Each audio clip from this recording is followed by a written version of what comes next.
Hello, मेरा नाम नूतन कुमारी है। मैं बिहार पटना से हूँ। मेरा हाईएस्ट एजुकेशन बीकॉम ऑनर्स है, जो कि मैंने 2015 में कंप्लीट किया जयप्रकाश विश्वविद्यालय से। मैं 2017-2019 बैच में मैंने बीएड क्वालिफाई किया। 2019 में मैंने सीटेट भी क्वालिफाई किया। मेरी बैंकिंग कैरियर स्टार्ट हुई 2017 से, जब मैंने महिंद्रा ज्वाइन किया एज ए स्टूडेंट्स। और मैंने 3 महीने के क्लासेस से ही मैंने एसबीआई क्लर्क 2017 में सबसे पहले वही क्वालिफाई किया प्री। उसके बाद से मुझे वहाँ के फैकल्टी को देखकर मुझे टीचिंग में इंटरेस्ट आने लगा कि मैं भी टीचिंग क्यों नहीं कराऊँ। तो मेरे प्री में मार्क्स एप्टीट्यूड में बहुत अच्छे आए थे। प्री में 35 मार्क्स के एप्टीट्यूड होते हैं, जिसमें मेरा 32 आया था। तो मैंने एप्टीट्यूड का क्लास लेना स्टार्ट कर दिया ऑफलाइन। जो बच्चे बैंकिंग की प्रिपरेशन कर रहे थे या जो करना चाह रहे थे, मैं उनको गाइड भी करने लगी और उनको पढ़ाना भी स्टार्ट की। यहाँ से मेरा टीचिंग कैरियर स्टार्ट हो जाता है। उसके बाद मैं टीचिंग कैरियर में आगे बढ़ती गई और मुझे अच्छा लगने लगा, क्योंकि फ्रॉम द स्टार्टिंग मेरा एकेडमिक से, मेरे स्कूल टाइम से ही मेरा एप्टीट्यूड मैथ्स बहुत ही स्ट्रांग था और मेरा इसमें अच्छे मार्क्स आते थे। इसलिए मेरा ये प्लस पॉइंट था और मैंने इस सब्जेक्ट को चुना और इसी लाइन में टीचिंग में आगे बढ़ गई। और मैं चाहती हूँ बैंकिंग में जो भी बैंकिंग के स्टूडेंट्स हैं उनको एप्टीट्यूड में गाइड करूँ, उनको पढ़ाऊँ, उनको बताऊँ कि हाँ कैसे इसमें स्कोरिंग मार्क्स लाते हैं, कैसे एग्ज़ाम क्रैक करते हैं। ओके, इसीलिए मैंने अपने आगे मैंने स्लाइड बनाया है एप्टीट्यूड में। सबसे पहले मैंने डाला है स्कोरिंग मार्क्स को नंबर वाइज चैप्टर, और उसके बाद मैं आपको इसमें अपने कंटेंट में बता देती हूँ कि हाँ किस सब्जेक्ट में मैं कितना टाइम देने वाली हूँ। ठीक है, तो जैसे कि मैंने बताया कि मैंने स्कोरिंग मार्क्स को सबसे पहले ऊपर रखा है, उसके बाद से जो 1-1 मार्क्स के हैं उसको नीचे रखा है। मैं यहाँ पे प्री लेवल को लेकर भी चली हूँ, मेंस लेवल को भी लेकर चली हूँ। मैं बताती जा रही हूँ आपको। जो ये simplification and approximation, number series and quadric equation है, ये प्री में मेरे बहुत अच्छे मार्क्स लाते हैं। इनसे 15 मार्क्स तीनों को मिलाकर या तो 15 मार्क्स या तो 20 मार्क्स आते ही हैं। ठीक है, अगर मान लो 20 मार्क्स भी नहीं तो कभी 25 भी मार्क्स पूछ लेते हैं। ठीक है, तो 25 मार्क्स तक पूछते हैं, तो कभी कभी सिंप्लीफिकेशन अप्रोक्सीमेशन 15 मार्क्स के पूछ देते हैं, नंबर सीरीज 5 मार्क्स के पूछ देते हैं, क्वाड्रिक इक्वेशन नहीं पूछते हैं। लेकिन कभी कभी क्वाड्रिक इक्वेशन पूछ देते हैं आपको 5 मार्क्स की, नंबर सीरीज 5 मार्क्स की, सिंप्लीफिकेशन 5 मार्क्स के। अगर सिंप्लीफिकेशन नहीं पूछे तो अप्रोक्सीमेशन पूछ देते हैं 5 मार्क्स के। तो ये मेरा तीन जो है 1 2 3, simplification and approximation and number series and quadric equation, ये मेरा स्कोरिंग मार्क्स है प्री में। और मेंस में ये है कि मेंस में आपका अप्रोक्सीमेशन आता है, सिंप्लीफिकेशंस नहीं आता है। तो अप्रोक्सीमेशंस जो आता है 5 मार्क्स का भी आ सकता है, 2 मार्क्स का भी आ सकता है। नंबर सीरीज आते हैं, लेकिन प्री में आपके 1 लाइन वाले रहते हैं। मेंस में थोड़ा उसको मॉडिफाई कर देता है क्वेश्चन, जो मैं आगे के अपने क्लासेस में बताऊंगी। क्वाड्रिक इक्वेशन प्री में अलग होते हैं, मेंस में अलग होते हैं, इसलिए इसके लिए मैं 4 आवर्स का क्लास लूंगी। Ratio, proportion, age, partnership, mixture and alligation, average, percentage, ये सब प्री में 1 मार्क्स के आते हैं। ठीक है, ऐसा नहीं कि सब में से पूछेंगे ही पूछेंगे। मे बी रेशियो प्रोपोर्शन पूछ लिए तो एज नहीं पूछेंगे, मे बी ये सब पूछ लिए तो रेशियो प्रोपोर्शन नहीं पूछे। ठीक है, लेकिन 1 मार्क्स के प्री में रहते हैं इसमें। और हाँ, मेंस में इसमें ये हो सकता है, मेंस में आपका परसेंटेज पे आपका डीआई आता है। ठीक है, वहाँ पे एवरेज पे भी डीआई आता है।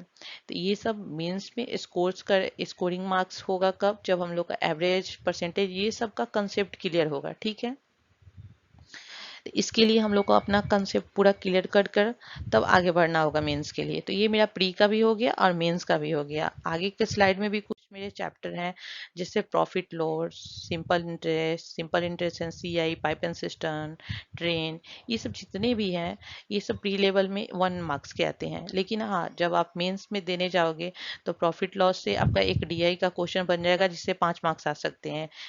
एसआईसीआई से भी क्वेश्चन डीआई बन सकता है, जिससे 5 मार्क्स आते हैं। तो इसको हम लोग अपने आगे के क्लासेस में पढ़ेंगे, जब मैं क्लास लूंगी तो।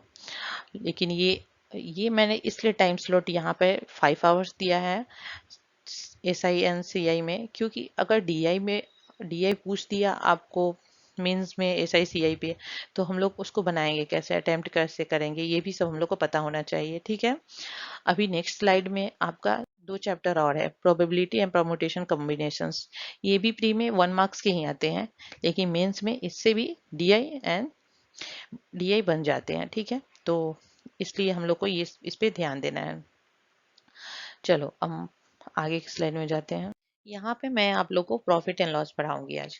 ठीक है, जो प्रॉफिट एंड लॉस का सबसे पहले मैं बेसिक कंसेप्ट आप लोग को बताऊंगी। बेसिक कंसेप्ट में क्या, प्रॉफिट एंड लॉस में हम लोग को सबसे पहले क्या देखना चाहिए कि मार्केट में जो सामान हम लोग खरीद कर लाए हैं उस पे टैग कितना है। ठीक है, उस उसको हम लोग कितने में खरीदे शॉपकीपर से। ठीक है, कितने में खरीदे, हम कितने खरीदे, शॉपकीपर कितने में बेचा और टैग उस पे कितना था, ये तीन चीज होते हैं। तो जो टैगिंग प्राइस रहता है वो मार्क प्राइस रहता है, जो जिस पे हम जो शॉपकीपर जिस पे बेचता है वो सेलिंग प्राइस रहता है, जो हम लोग खरीदते हैं वो कॉस्ट प्राइस होता है। मार्क प्राइस हमेशा selling price and cost price से ज्यादा होता है। ठीक है, जब मार्क प्राइस मान लो ये 500 का था, ठीक है, अगर इसको शॉपकीपर 400 में बेच रहा है तो वो क्या कर रहा है, डिस्काउंट दे रहा है। तो mark price minus selling price होगा, तो क्या आएगा, डिस्काउंट आएगा। ठीक है, तो डिस्काउंट इक्वल टू भी mark price minus selling price. और हमेशा अगर, हाँ लेकिन ये थंब रूल नहीं है आपका कि सेलिंग प्राइस और कॉस्ट प्राइस हमेशा ज़्यादा, और मतलब कि सेलिंग प्राइस हमेशा ज़्यादा ही होगा चाहे कम ही होगा, ऐसा कुछ नहीं है। आपका कॉस्ट प्राइस अगर ज़्यादा रहा, सेलिंग प्राइस कम रहा तो लॉस होगा। ठीक है, जैसे कि शॉपकीपर को कोई भी सामान आपको बेचना था 500 में, लेकिन वो बेच दिया 400 में। ठीक है, आपसे अब वो खरीदा भी था आपका, वो 600 में खरीदा था, तो उसको तो लॉस ही ना लॉस होगा। ठीक है, तो ये हुआ हम लोग का। आगे के स्लाइड में मैं आपको बताती हूँ क्वेश्चन से कि क्या क्या एग्जाम में आते हैं, लेकिन पहले सबसे पहले हम लोग इसका फॉर्मूला जानेंगे, ये भी हम लोग को आना चाहिए।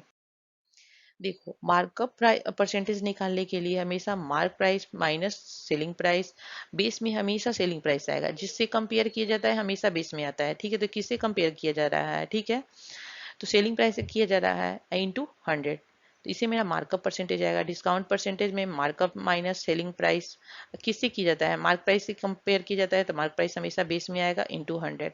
प्रॉफिट में सेम ऐसे ही होगा। ठीक है, मान लो यहाँ पे ये टी शर्ट जो मैं पहनी हूँ वो 600 का था, ठीक है, लेकिन उसको शॉपकीपर 500 में बेचा। ठीक है, और मैंने उसको कितने में खरीदा, 400 में खरीदा। तो देखा जाए यहाँ पे हम लोग को क्या, हम लोग को प्रॉफिट हो रहा है या लॉस हो रहा है, वो कितना का डिस्काउंट दे रहा है, ये हम लोग देखेंगे। ठीक है, तो यहाँ पे ये है कि हम लोग सबसे पहले मार्कअप परसेंटेज निकालना सीख रहे हैं। मार्कअप परसेंटेज निकालने के लिए क्या क्या है हम लोग को करना पड़ेगा, तो मेरा मार्कअप प्राइस भी दिया है, सेलिंग प्राइस भी दिया है, कॉस्ट प्राइस भी दिया है। तो मार्क प्राइस निकालने के लिए हमेशा mark price minus selling price by selling price into 100 होता है, तो हमेशा मेरा मार्कअप परसेंटेज आएगा। तो इससे पता चल जाएगा कि जो कॉस्ट प्राइस से कितना एवॉव था मार्क प्राइस, ऐसे ही देता है एग्जाम में question. 10% above cost price, 20% above cost price. मान लो इस अगर बोल दिया कि 600 एमपी है, छोड़ो, अगर मान लो 600 बोल दिया सीपी है, उसको अगर बोल दिया 10% एवॉव एमपी, तो 10% अबव मार्क प्राइस बोल दिया, तो इसको हम लोग क्या करेंगे, इनटू 110/100 अगर उसको बढ़ाना है तो। ठीक है, चलो थैंक यू। इसी परसेंटेज पे आप लोग, इसी रूल पे आप लोग आगे का भी क्वेश्चन बनाना।